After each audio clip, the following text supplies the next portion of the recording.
Hi, this is Elise, and welcome to the Fabulously Spiritual Podcast.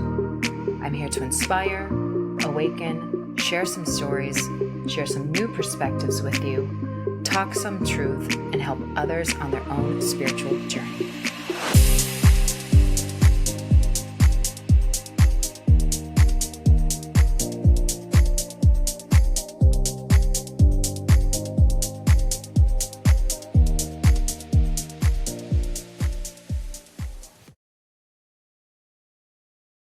Hi, Rebecca. How are you? Hello, Thanks for coming Elise. on today. Thank you. So, So happy to be I have Rebecca Gordon, who is a Harper's Bazaar astrologer and an author, and she's been in a ton of publications. She's done some team building events for some really cool companies like Google and Gary Vee. And she has an astrology course coming out soon for beginners that'll be launching in a month or so. And I'm so happy you're here. So I just want to tell people how we met really quickly, because for my birthday, went to the Well, which is in Connecticut, and I had a reading with Rebecca. And I have to tell you, it was one of the most amazing readings that I've ever had in my life. And if someone should be an astrologer in her life, it is Rebecca. And you will see as she kind of goes into her thing. So welcome, and I'm so happy you're here. Thank you for that introduction, Elise. It's great to see you again. Yes, I remember that reading well. And I always say I remember people's charts sometimes, like each planet, even before the name. Like I remember weeks after seeing you, I had your chart sort of etched into my head, and it was a very memorable session. Really enjoyed Mm-hmm. meeting you, getting to know you. And also, we come from a sort of similar background in as far as our sort of spiritual lineage, too. So that was really great Yeah. to connect on that level as well. Yeah, we definitely had a connection that day. So it was very nice. So I want you to just tell people a little bit about yourself and kind of how you came into astrology and kind of your story, because you told me a couple days ago, and I find it so fascinating. I really think it's something that you should share. So the floor is yours. Sure. Well, I guess I grew up in the city, New York City, and you couldn't see that many stars and planets, but whatever I could see as a child here, I was absolutely obsessed with. And I had a fascination since I remember the age of 3 or 4. There was one night in particular where my parents took me to a little dinner thing their friends had. And I'll never forget, this was the first time I must have literally been like 4 or 5 years old at this time. And the the house where the dinner party was like a publisher, and she had tons and tons of books. And I remember just like going straight to the astronomy section. There was this whole section on astronomy, and opening every book and just sitting there throughout the whole night. And at the end of the party, the woman was like, "Oh wow, your daughter really likes these astronomy books." And I was like, "Yes." I just kind of grabbed them, and she was sort of like, "Well, she can take them." Now, mind you, they were books like way above my age. They're probably for like some 12-year-olds, some 15-year-olds, getting into. Anyway, I would grow Hmm. into those books over the years. I pretty much studied them religiously. And by the time I was about 10, you could have asked me how many moons Jupiter had, anything about Andromeda, the Kuiper Belt, the shape of every galaxy. And I was a bit of a science astronomy nerd back then. And I had no idea astrology existed, but I was really into the idea of that there are these forms of life and space and light out there and moons and satellites, all sorts of things that we could see and we couldn't see. And just the idea of the vastness of it all made me feel quite comforting. It was quite comforting, actually, to know that there was all that life around us. And then I can remember clearly my dad's an anthropologist. We went to Africa, and finally I could see the sky. I could see like millions of stars there. And it Mm. was this whole, like everything I'd seen in the book sort of came to life. It was nothing like the Yeah. New York skies, and Hmm. West Africa was very clear. And also there were totally different star systems there. And that's when it all became very real for me. And I got even more interested in that. So coming back to the States, I guess I was around like 13, 14 at that point and questioning, like, what is this life all about? Why are we here? It all felt like it wasn't enough. Like, is this all there is? Do you know that feeling, Elise? Yeah, Is yeah, this all totally. there is? And that really plagued me, like, every day. I just couldn't believe, like, it felt like we were playing these little roles in this little house, good little school. So it just felt Mhm, like this is not what life is about. I wanted life to be more beautiful and richer and more meaningful. It just did not, it felt like we were living on the surface of existence. mhm, And knew there had to be more. And I was really intent on getting to the core of what is this all about, thinking about the life in other galaxies and solar systems as well. So I started to look into things like at that point, the I Ching, and I remember reading I Ching books at that time. I started mhm, to read Carl Jung as much as a 13 or 14-year-old could. mhm, And so just like immersed in the idea of there is an unseen world, it has validity, and I'm going to explore and see what I don't know, what I don't know, um, mhm. and And explore. just from talking to you, the handful of times that we have, there's so much spirituality that comes through within this astrology that you really project through your energy and your readings, which is really amazing. I mean, the connection to everything with astrology is just like, Astrology is beyond. really the poetry of life. I mean, Mhm, it is pure poetry. It is the language of energy. mhm. You know, Yeah. you can describe the tone of each day, of each minute with astrology, and it's such a Mhm. beautiful language. And I also think it's a study of compassion because when you learn about your chart and then when you learn about other people's charts and you see Mm. what a different swath of the sky they're coming from, you have to have compassion for that. Yeah. So it really does build compassion. And I remember at that time of 14 years old, I first discovered astrology and I was babysitting at a neighbor's house who actually was an astrologer. I found her Mhm. astrology books, a big trove of them while I was babysitting, and I just read voraciously. And I had all the books laid out, similar Mhm. to what happened 10 years prior. And she came home that night and she was like, "Oh, you discovered my astrology book." I said, "I have to know everything about this." Mhm. And I went to the library next day and I researched it like crazy. And I told her the next time I was babysitting, I was like, I need to learn. I need to learn everything. And she said, okay, okay, meet me here next week, Sunday night, 7 p.m. We had a schedule. And that was my entire high school years. Starting from freshman to senior year was weekly astrology lessons. And then she married my father after all that, which Oh is a my whole other. gosh. Yeah. Oh, that's And then I was like, great, my wow. astrology teacher's moving in.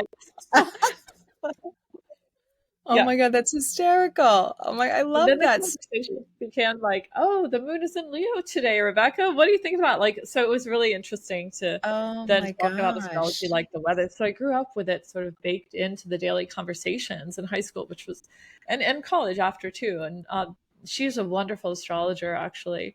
Her name is Margine. So that was my first teacher who became my Mm, stepmother. And then after that I went on to meet many other mentors and teachers throughout over the years, essentially like I didn't think astrology could be a career, even though she was an astrologer back in the 90s. It was sort of like people did it at their kitchen tables. There was no social media or yeah. anything like that. So it wasn't Mhm, really thought of as a viable career back then. And I remember like I was working in the art world and I was going to astrology conferences on mm, any kind of break I could have. And I yeah. attended this one conference in 2004. Everybody at that conference was probably over 50 and I was 24 years old. And I'm like, Mhm. wait a minute. Astrology, the language of energy, the psychology of planets, the health of our bodies, how it relates to the sky. It pretends Mhm, to health, pretends to mindset, emotion, spirit, so many parts of life. mhm. Why is the torch not being passed down? What is wrong with this picture? And I couldn't Yeah. understand why I was the only young person in that room. And at that moment, I was like, I need to rebrand astrology. I need to Mm, democratize this. I need to make sure people my age could see how amazing this is to be connected. Everybody mhm. should be empowered with this wisdom. And at that conference, I had there was a lot of encouragement around me. And I also saw there was a lot of gatekeepers too. And I vowed never to be a gatekeeper. I vowed to like Yeah. really make this accessible to everybody. And Yeah. that's when Susan Miller like grabbed onto me. She was like, "Hi, who are you? What are you doing here?" Because she was probably like, Mhm. why such a young Yeah. person?" you know? And and we Mhm. became good friends actually. And she gave me my first job in astrology, which was Oh, writing wow. letters to people who were suffering from all over the world. They would write in with their challenges and problems, and I would respond back, looking at their chart, giving them a bit of hope, empowerment, and guidance. And that was actually a free service that she offered back then. So that was my Wow. first role. And from there, I went into writing horoscopes and a whole lot of other things. That was Mhm. back in 2004, 2005. In Mhm. 2005, I opened the school because I was so determined to make astrology palatable for younger people, like who were my age at that point, Mhm. as I saw what was going on in the ecosystem. So I've been teaching ever since, and I still love it so much, Yeah. as well as doing readings and everything else. I mean, that's a That nutshell of it. Yeah, that's amazing. And you and I have that connection of like many of those things because when I started practicing my Kundalini, I was always the youngest person.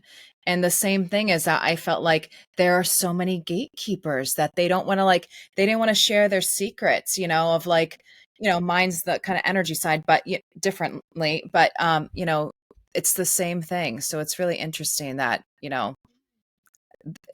our stories to kind of cross paths like that, you know. Most definitely. And Kundalini yoga, like Hmm. astrology, it was only for the nobility for so many Yeah. millennia. Like you Yep. had to have a lot of money or a lot of power or be a man to Hmm. actually engage in these things. Like Yeah. you did not see, I mean, and maybe there were women astrologers back in antiquity, but of course they were never mentioned in history. And Hmm. like we don't really know about them so much. Uh, Yeah. so yeah, I know Kundalini was similar Yeah. to its Yeah. lineage. And so And now and it's it's amazing. Hmm? Yeah, and it's such a beautiful thing that these practices are finally coming back to surface where they're becoming like the norm. I use norm loosely, but like, there's so much more interest in like stepping back into these energetic practices and using astrology as a map or a tool. And I use it like that. I mean, I'm learning so much. I read all your stuff and I learn so much, but just the basics, like just, how you can kind of look at your chart and kind of like just see who you are and have a better understanding of who you are and why you think the way that you think and all of those things. Yeah. Most definitely. I think that it now it's certainly used as a tool for personal development and things like that. Hmm. Not just about fortune telling and forecasting. And it's Hmm. such an amazing use of it. And we should all remember that is so recent, that Yeah. development that we can all access astrology as a tool for how we can best thrive, how we can best live our lives. And Hmm. because it's really showing areas, things that will help us, things to avoid. It's really like having a roadmap, and Yeah. everybody should be entitled to their own map. Why Hmm. does that need to be hidden from us? It's so brilliant. Mm. So it's incredible. We're in this time of like apps and all these things that make it super accessible. And it used to take somebody, weeks and weeks to set up one chart.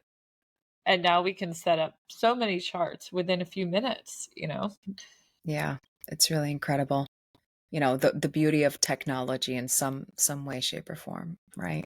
How it kind of really helps us in some ways. I mean, absolutely with astrology, it's been such an empowering thing. I feel like I've seen the rise of astrology from I'd say 2012 to 2015 up until now, exponential growth. Mm. And it almost seems like that sort of coincided with Neptune going into Pisces. Mm. So the outer planets rule cultural trends, and wherever Neptune is sort of what is really sexy at the moment. Neptune Gotcha. rules what is trending in music and fashion and culture. And when Neptune Mm. went into Pisces back then, Mhm. everything started to shift to like these TV shows about psychics and Mhm. detectives, all that kind of thing. Astrology started to become very popular. Everything witchy Mhm. started to kind of, you know, bleed into the mainstream, which we were so surprised about. Like I always thought I was going to be sort of off to the side in Hogwarts in Yeah. my little Yeah. corner of the world. And I've always been that kind of outsider and been really comfortable in that space.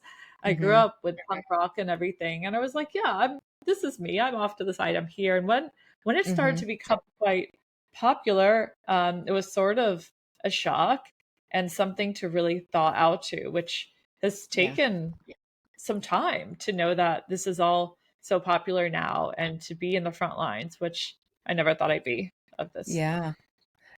And it's funny that you say that because I remember when I started my spiritual journey of Kundalini yoga that I was actually embarrassed to tell people that I did it. Because I'm like, this is weird to people. Like, people think this is really weird. I can't tell anyone, you know? But now, like, everyone's doing it. So, whatever. Exactly. I remember I was losing friends back then in the early 2000s. Some of those Hmm. friends were looking at me like, Rebecca, I'm worried about you.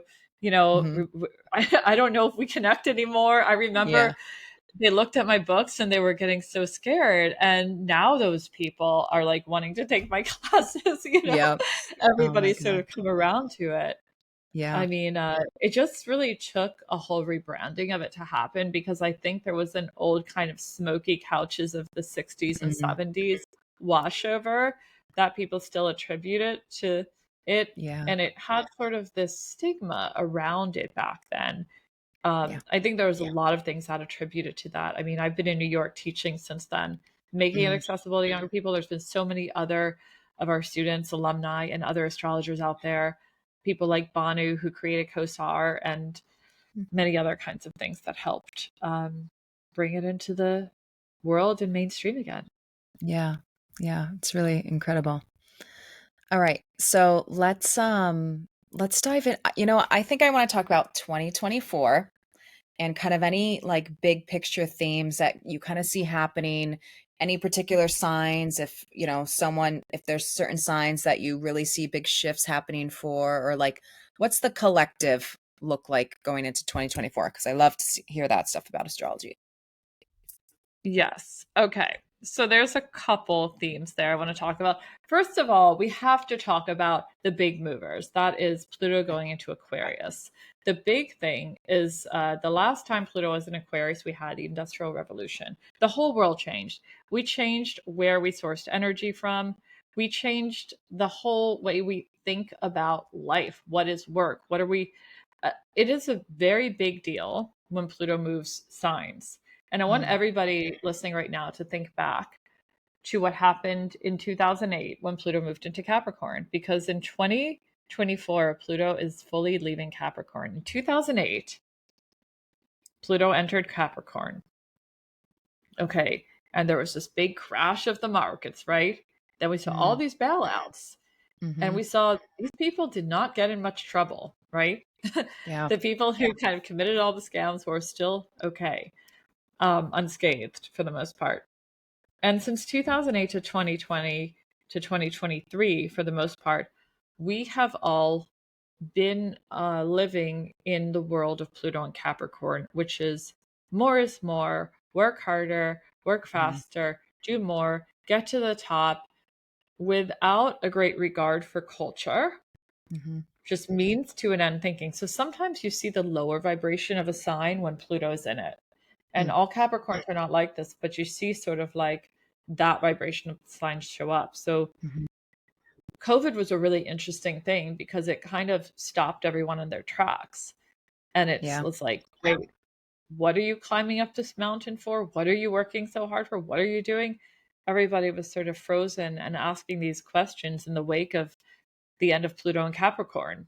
And I imagine that tarot card of the tower, everybody's been trying to get to the top, and then it starts to implode in itself and everybody starts Mm-hmm. to fall away, you know? Mm-hmm. And when Pluto changes sign, the power center changes. Pluto and Capricorn represented a hierarchical, feudalistic kind of power structure, like a triangle. And now we are moving into a structure where more equanimity and equality is very possible, Hmm. because this is more of like a great network of connected tissue, Pluto and Aquarius, where we are all contributing immensely to this unified field, but we have to be so responsible now with our Mm-hmm. contribution. and our Gotcha. word, our actions, how we're contributing. And of That course, there's a good and a bad side to Pluto and Aquarius too. mhm. So Aquarius, what is like kind of the Aquarius kind of feeling? So let's I'm talk just about the good side and the bad side of Aquarius. okay. Aquarius, in its best form, and in its highest form, will speak about uh, equality, equanimity, all Okay. people being treated fairly. Mm, There's a leveling of the playing fields here. We are denouncing all hierarchical power structures. We're putting every voice on the same playing field here. Everybody can mm, be heard. Each person is a sovereign being, and it's really about power to the people, gotcha. making people realize that their bodies are the strongest technologies, Hmm. um, ultimately. So it's coming back into the power of the people here versus the power to at the top, which was Hmm. Pluto and Capricorn, Yeah. right? It could people mean individual as well? I know it's also a collective, but like just coming into your own individual being instead of having a guru, a leader. Yeah, it's Is that actually similar? exactly that. It is Okay. antithetical to guru culture. Oh, okay. So, like, we had a lot of gurus when Pluto was in Leo, Hmm. and when Pluto was in Capricorn, everybody tell you how to live your life, right? Some person at the Hmm. top, I'll show you how the world works, and Yeah. these sorts of followings. But I think Pluto and Aquarius is putting so much responsibility on the individual. And first, Mm, my question is, are people ready for that? Are they ready to step up into that? And yeah. then the dark side of Pluto and Aquarius is Mm, technology, is what technology is capable of in this world of AI mm, and the hive mind, the fact that we might lose our individuality and we are all giving our wisdom, our knowledge, and everything to this one hive mind that is accessible to everybody. Now, mhm. maybe you see that as a danger, maybe you don't. I see it as both too, because I think what's Yeah. going to happen here, and I know we've talked about this before, Yeah, I is that, agree with you. I see both as yeah, well. Hmm. is that we start seeing this memorization of names, dates, places, all the realm of knowledge Hmm. is now in the world of AI. Yeah. The world of wisdom and the world of energy and emotion is in the realm of humanity.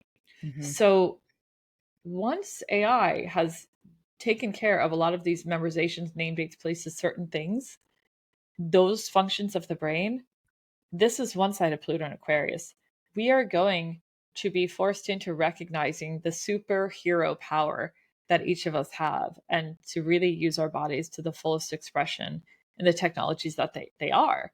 Yeah. And I feel like that is pretty amazing that we can tap into more potential. Like maybe we've been in a very diminutive space. We've woken up to life and then, third grade, fourth grade, Hmm. and what if we were only accessing a very small part of our brain and now we're going to actually start to utilize the other, knowing that AI has Yeah. taken that and we have space. All I'm thinking right now is birthing, like having a rebirth as a yourself, and like you're going through your only own type of labor to get there. So it's kind of painful. So for a lot of people, I think it's going to be painful to make that switch, from the mind into the body again and into that energy and into that spirit. Because it's been not natural for like, you know, 80% of the population. Absolutely. Yeah, it might be a real ego death for so many of us here Hmm. to realize that AI is doing a lot of things that we've also vested our ego in. And, we're all going to have to explore, okay, so where is consciousness evolving to? What does that mean we are here to do as humans? And Hmm. what if that is opening up more of our potential, the Hmm. potential of humanity? Now that excites me. Now the question is, are we also ready to embrace that and utilize that potential? Yeah. And I think it's also that those subtleties, like learning to really connect with that subtle realm again, which is scary for a lot of people, I think. Um, you know, tapping into that. Yep. So that's Pluto and Aquarius. Oh, okay. Well, We could that's go good to know. Now that you're saying, I'm like, yeah, this is what it is. we can definitely go into other things in the year ahead, but that's going to be Yeah. for the next 20 years. So we've all got to really Oh, thought wow. out on that lesson, because this is also there probably will be certainly increased source of UFO spottings, Mhm. into space travel, things like that. We thought the internet was a big deal. Just wait, the next 20 years will be Wow. surpassed far beyond anything that the internet could ever do Mhm. in as far as technology and what is happening. I do think the dark side of Aquarius is that one, us all becoming one mind. Mm. And Mhm. maybe that is a dangerous thing. Yeah. So I think that as much as it speaks about equanimity and leveling off, is that Mhm. leveling of the playing field also us becoming one big hive mind that just moves in unison together? Mm. Now that's probably very scary for people that are Pluto and Leos, that were Gotcha. born like in the 40s and 50s, because that's like the opposite. They Yeah. were all the big stars, all Mhm. the big musicians, and um, theatrics and pageantry came out of that generation. Mhm. So That's there's a lot of interesting. air. Hmm, Yeah. 20 years. I mean, a lot's gonna happen, I'm sure quickly too, since it's AI, you know? totally. So this is just the beginning. I mean, we're just entering it in the beginning of 2024. Another thing that's happening in 2024 is Jupiter is moving into the sign of Gemini, which is also bringing more energy into the space of air. So we're Mm. going to see new forms of media, new forms of communication coming up. Um, I do think we all really need to keep our wits about us, because there is probably between Neptune and Pisces and Jupiter and Gemini a great deal of misinformation also being spread, Mhm. which I'm a little worried about. Yeah. So I encourage everybody to be a good fact checker in this next year. Do not Yeah. believe everything you hear on Twitter or on YouTube, because anybody can say anything. Yeah. Well, this is when discernment comes in, and that's a skill that has to be, you know, learned and experienced, and your intuition, tapping into that to understand truth. Absolutely. Mhm. Yes, yes. So let me just ask too, though, because air is the heart center. Like, is that kind of related with these two air qualities coming in? You know what? I think I'm going to pull up these eclipses for you Yeah. in this year as well, because I think that they're going to tell a story that's relevant as well in regards to air. I mean, air relates to some different things, I think, in different lineages. Gotcha. In Chinese, there's like, okay, the lungs are also air, but Hmm. I guess the heart is back there too. So I think there's Hmm. like, we look at the quality of air, it's the mental body, right? And Mm. here we're talking about air and water are the main sorts of elements in the sky. In other words, that creates a very permeable field around us. Imagine you're in a world of air and water, which is like a mist. A Yeah. mist is sort of ephemeral. It's there and then it's not. And there's a sense of illusion. But there's Mm. also a sense of heightened intuition and increased permeability where you can feel everything. The unified field becomes extremely open. People are Mm. going to feel more intuitive, more perceptive, and I think it might be harder for people to stay grounded. Now, I Yeah. will say, like, for a while, maybe the earth signs have had it better with Pluto and Capricorn, but now the air signs can rejoice. The air signs Mm. can actually enjoy life a bit more. Like our Libras, our Geminis, our Aquarians can really get to celebrate now with Mm. Jupiter and Gemini, with Pluto and Aquarius. So I do feel it's actually going to be really good for them. So, Rebecca, What, can I what ask you for a minute if anyone, when you say these certain air signs, when you're talking about someone, who's a Gemini or whatever, would it also be someone that's a Gemini rising that would kind of also feel a lot of those aspects as well? Yeah, I always say read for your sun sign and your rising to get the full Okay, story for sure. gotcha. Hmm. Yeah, gotcha. Yeah, and there's eclipses too that really shake up consciousness as well. I mean, Mhm. we're going to see eclipses that start to move through the world in the signs in Aries and Libra, and then they're going to slowly start to move into Pisces too. But I will say, in 2024, what's I mean, I, what's going to be interesting is that while these are happening, like let's say in the spring of 2024, Mm-hmm. the first eclipse is around March 25th. It's a lunar. Hmm. And that is a lunar eclipse in Libra, another air sign here. And that's the only air sign we haven't talked about yet, right? Yeah. So um, we're going to start changing the ways that we relate to other. This is all about perceptual awareness, relating, thought, how we deal with each other, our relationships. So what's shifting the most here are patterns of relating. And that eclipse on the end of March is really showing sort of it's not that your relationship needs to end, but it's the end of an old pattern and codes of relating that we used to be indoctrinated in. It's going to be an eclipse point that stays active throughout much of the year as well. So we might see big changes in the collective there, just how they relate to other people. Relationships, yeah, Mm. relating for sure overall. Um, so I'm curious, with your chart, Elise. Yeah, Um, I mean, go I don't for know it. if you want to share Oh, I don't your. care. Yeah, go for it. Okay, so I know you're a Capricorn sun, Hmm. and can you remind me of your rising and your moon? I'm a Taurus rising and I'm a Gemini moon. All right, so what we could say then, so for even with a Gemini moon, Hmm. Jupiter going into Gemini, for anybody who has planets in Gemini, 2024 is going to be very strong. So here's an example of how astrology works. Like your moon is in Gemini, and that is your emotional body. It's your feeling of safety, security, comfort, joy. Jupiter, the planet of luck, is moving along through the sky and just lands on your moon and says, "Hey, I'm here to give you all the gifts, everything you need and desire."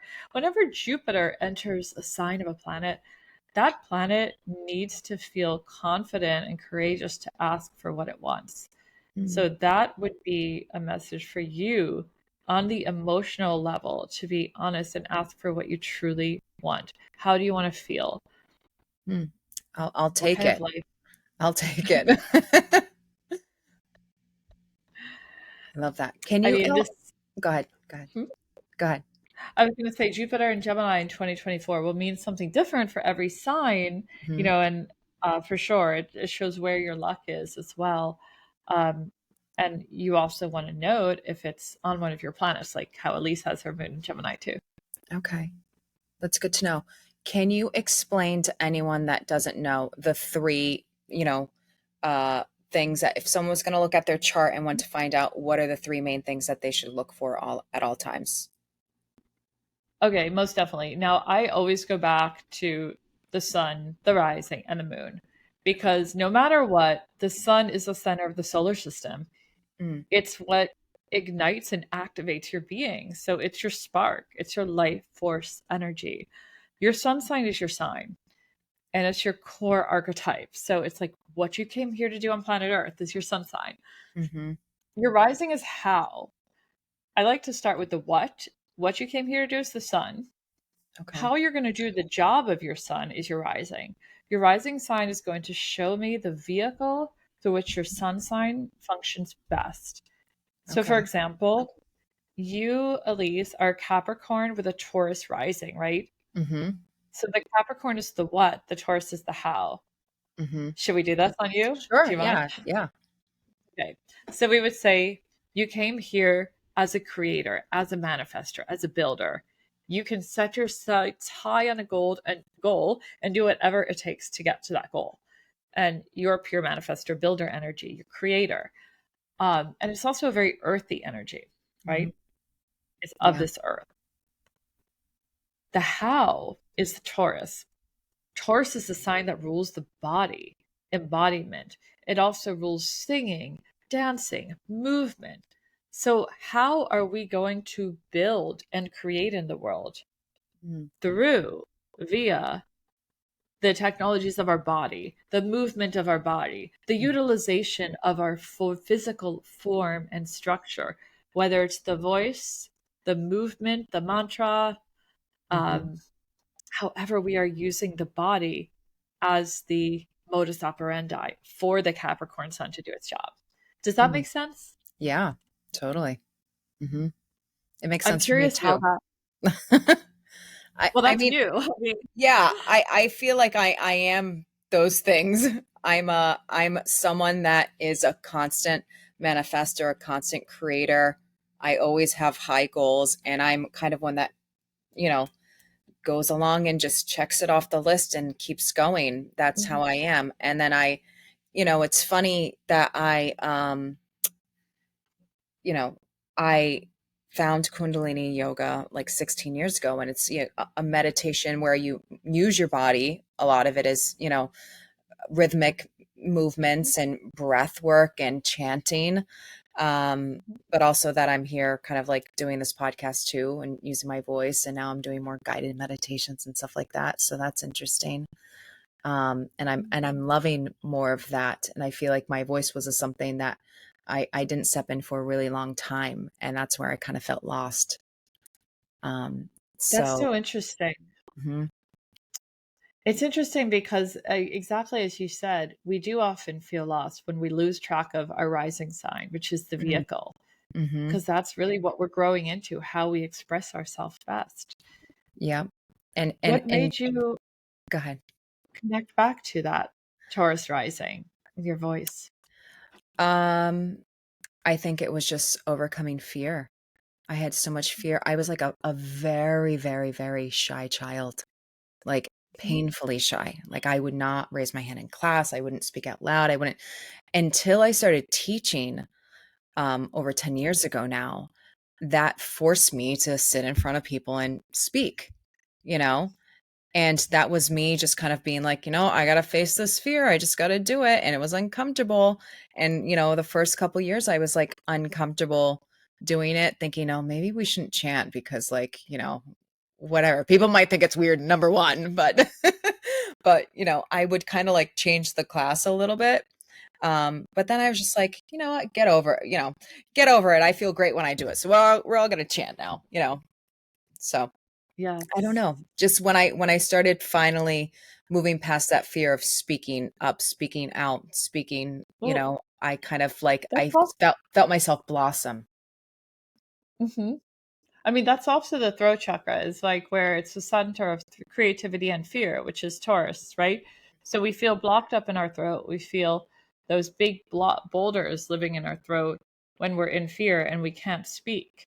So Mhm. people with a lot of Taurus in their chart and Taurus risings are often singers, and they chant or they speak publicly and they sing. And, most singers are actually have a decent amount of Taurus. Mm, But that's also to say what is strong is also the most susceptible part of you, right? So it mm, makes sense that that's where you had your fear, and that's where you felt blocked as well, because it's the people who overcome their blocks are actually the singers, the teachers, the healers, not mhm. really the people that are born with it. It's Yeah. because we have a need to actually overcome something there. Mhm. So I always say your sign is not necessarily what you're good at. It's what you're learning. It's Mm, what you're in Earth school for. So, like, you are learning about this throat chakra, the sign of Taurus, how to use your voice and cut through fear and break out mhm, and be in the true radiance of the voice. So, like, I'm a Virgo. I'm learning about how to organize chaos. I'm mhm, learning about Virgo. You're learning about Capricorn. We're learning about these things. And I think that yeah, takes a lot of pressure off too. If we mhm, look at our signs, like, this is not what we've mastered, it's mhm. what we're here to learn. I love that. I love when you look at it like a tool, like a map, like here you are, and then like these are the things you need to try to overcome. hmm And Should we move into the moon? sure, yes, let's talk about moon. So we went through sun and your rising, and it Mhm, would be interesting now to kind of talk about the moon. So we talked about the what and the how. What you're Mhm. here to do is the Capricorn, the how is the Taurus. Now, the moon, I want you to think about it like the vehicle that Elise is moving through in the world is Taurus. So that's how she does her job, is through embodiment, using her voice, using her body. That is her modicum operandi. But what she needs along the way to actually say that this life is worth living, this is a good life, I enjoy life, is the moon sign. Because Mm. if you don't feed the moon sign, life is just going to feel arduous and annoying. So you definitely want to know your moon sign and make sure it is nourished. At Mm. least you have the moon in Gemini. Yeah. Um, it would seem that you really need to be learning and sharing information that excites you, Mhm. connecting with new people, um, disseminating wisdom. Mhm. Gemini has this need. The moon in Gemini needs that on a deep level for a sense of contentment, for a sense of thriving and feeling like this is a good life. So these are like where we want to put guardrails around your moon sign. Do not let anybody get in the way of that Gemini moon. Oh, that's interesting. I didn't think that one was, like, as important for whatever reason, but I mean, I Well, know that it is within myself, but when I was looking at I was like, "Oh, the moon?" mm, it's actually so disregarded in Western culture and really highly regarded in the East. It's interesting. We're such a solar culture here of productivity and doing, which is Mhm. very much about the sun, how you're shining. And we haven't given a lot of time in the West to the unseen world, to night, to ritual, and things like that, which are so much more regarded in the East as they've built so many beautiful temples and Mm. everything, right? All across the Eastern world, there is so much time and space and actual real estate in that part of the planet being devoted to ritual and Mhm. invocation, prayer, and all of those temples built. So I think that that's the moon. Now, when we're a solar culture, we're our culture here productivity. But if we don't start to engage the moon more, we end up as a very sick culture. Mhm. Because if we just run on fumes and keep creating and producing and not feeding the soul, which is the Yeah. moon, I was gonna say it's we're the not soul. happy and we get Mhm. sick. Yeah. Yes. Yeah, okay. So if So the it is moon really the is soul yeah, if the moon is the soul, then the sun would be the ego. oh, okay, The, ego. the ego, the self. Okay, gotcha. The sun is the light, it's the spark, it's the shows up and want to create in the world and Mm. feel acknowledgement and all Mhm. of that. The moon needs to be nurtured and fed so your physical body and your being can Mm. actually feel like, yes, this is a good life. I feel Mm. complete. I feel good. So many people ignore their moon sign and they're not happy. Well, I feel like now that we're talking about 2024, I feel like it's probably more of a shift to that. People learning Mhm. how to step into that a little bit more. Don't you agree? I I do. mean I feel like people are going to need to get to know what actually quantifies a good life for them mhm, individually, especially as Pluto goes into Aquarius, as a lot of people will be getting indoctrinated into these sort of like, oh, this is how you do things. Like sometimes the darker side of Aquarius is creating a one size fits all for everybody. mm, And I think that we are all so unique and different.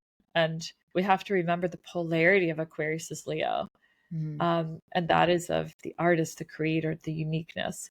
We mm, have to remember that and know what really nourishes you. It might not be the same schedule that's for everybody. You know, some people can wake up and do their cold plunge and this and that all before 7 a.m. Other mhm, people might need to wake up at 9 or 10 and sip a coffee and do things later. They were all our bodies need different things. We all need different kinds of intellectual, spiritual, or physical nourishment. And that's all your moon sign. And when I teach astrology, I not only focus on the moon sign, but I focus on the moon phase as mhm, well and the house the moon lives in, because that all adds a lot of context here. mm. Yeah, I can definitely see that. And I feel like I'm a person that's very affected by the moon. Um, I don't know. I feel like some people are more than others, but I definitely notice it. I'm like, oh, it was a full moon for sure. Oh yeah. I mean, full moons, it's funny that like most, did you know most crustaceans give birth on a full moon? They just do. And most humans actually do give birth on full moons. They're more full moon babies than anything else because Wow. it's a rising and swelling up of the waters, like the Mhm. waters in the ocean. And our bodies are mostly made of water too. Yeah. And so that's why there is more birth there. And, you know, more people go to ER and things like that on full moons. Yeah, it's so felt. I mean, whenever people come to me as skeptics, you know, and I usually start with that, the moon. Let's talk about the moon. Mhm. Yeah. And I think that you know, I think so many people are going to start to use this to as a tool so much more. I think, there still are obviously some of those skeptics out there, but I think that it's really going to come to the surface of how this is truly a map to people's lives. And I find that, in this shift that we're going through, spiritual practices, I think astrology is very much a spiritual practice, and it lives in that realm, of course, that we just need so many more teachers. We need so many more people to really um, start to come back to these arts that we lost, and realize the importance of it and why they were around, so long ago, and why they were in those cultures and used. And I think that you know, I just think that astrology is going to be one of those things that everyone's going to need to know their chart. Everyone's going to need to know, Yeah. you know, Agreed. I feel there's never been a better time in the world to be an astrologer than now. I mean, yes, the Renaissance in Italy was, and the Medicis injected a lot of money into astrology and things like that back then, and put a lot of money into researching the Neoplatonists and things like that. mm, But now is sort of like the next big second wave of astrology. So anybody who wants to become an astrologer right now, you are definitely born at the right time. I would welcome that. So yeah, it's a great time to learn. And we mhm. actually have a class coming up too. Yeah, a good time to talk about it. What do you have to tell people about this beginner's astrology course that you have, Rebecca? Oh, wow. Well, if you want to become an astrologer, this will give you the strongest foundation. I mean, I'm actually I went to college for art, and I also had another degree in education. So I've been teaching this class for 20 years, and every year I modify it and make it better and better. This is an intensive 12-week curriculum where I take you from the beginning to the end, learning all the houses, signs, planets, and really interpretation, synthesis, how you read it together. And ultimately, I find that it's not only important to be able to read a chart, but also many of you want to start a career as an astrologer. I also help you with that and show you what to have in place, setting up your readings, setting up the business, all of those sorts of aspects too. We weave into the class. It's a wonderful class. And I'm also going to mention that we always have a free webinar up too if you want to learn a little bit about it. Uh, we offer that as well. My alumni are wonderful. We usually have them come back year after year to retake it, and they always like to help the newbies too. Um, People that come through the school, I tend to stay connected to. If you're invested in astrology, I'm invested in you. I like to really be a mentor for my students as well and maintain close relationships. I have office hours, which I host regularly. All the students are going to get assigned a mentor as well. There's a lot of high touch atmosphere in the class. So there's so much attention on each person. And then there's also all this content that we have, which they can also listen to on their own time as well. I mean, it's a very in depth class. The amount of mentorship and office hours and all these extra trainings, I think it's pretty unbelievable when I look back to like how astrology was 20 years ago. I feel really it's probably like my biggest achievement is to have created this school Hmm. and a resource. So I'm actually really excited about launching again. Every year, I'm like, this is probably my favorite time of year, at least Yeah. September. As a Virgo, it's like back to school Yeah. season. I get to create, get ready for astrology class again and Hmm. welcome all the new students in. if you want to become a professional astrologer, this is absolutely the class for you. Eh, If you also simply just want to learn astrology for fun, this is a place to hang out mhm. and use it as a tool for personal development, make new friends. I see people meet their lifelong friends here in this school, not just like people that you're in a group with, but people that you're going to probably stay connected with for many, many years to come. And that's what's Mhm. happened year after year with our students. I can definitely imagine that, especially with all the, like minds that get together. You create a nice, beautiful community of people that can really, understand each other on that level, which is nice. I have a couple questions. What in someone's chart shows that they're a really good astrologer? Like, is there a certain sign that's a really good astrologer somewhere in the chart? I've I don't seen know. so many signs become astrologers. One symbol is sometimes I see Uranus on an angle is Okay. often a telltale sign of an astrologer. Another thing is sometimes I see a lot of astrologers with Virgo energy.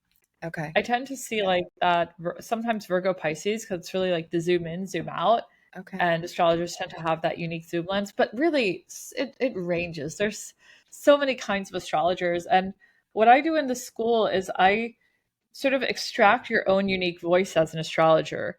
And that's based on your chart. So I would look at your chart, your being, and we would really connect to your own unique transmission of the stars and planets based on who Mhm. you are, because your astrology will sound different than mine. Yeah. And I want you to be authentic to your voice. So I really love helping students hone in on their unique voice as an astrologer, Mhm. too. That's amazing. And I think that, the fact that it's not just a personal reading, like you can be love, you can be business, you can be, you can do all different types of readings. It's not just like one singular thing. So there's so many different fingerprints that you can put on there, which is nice too. All right. Anything else Definitely. you want to share, Rebecca?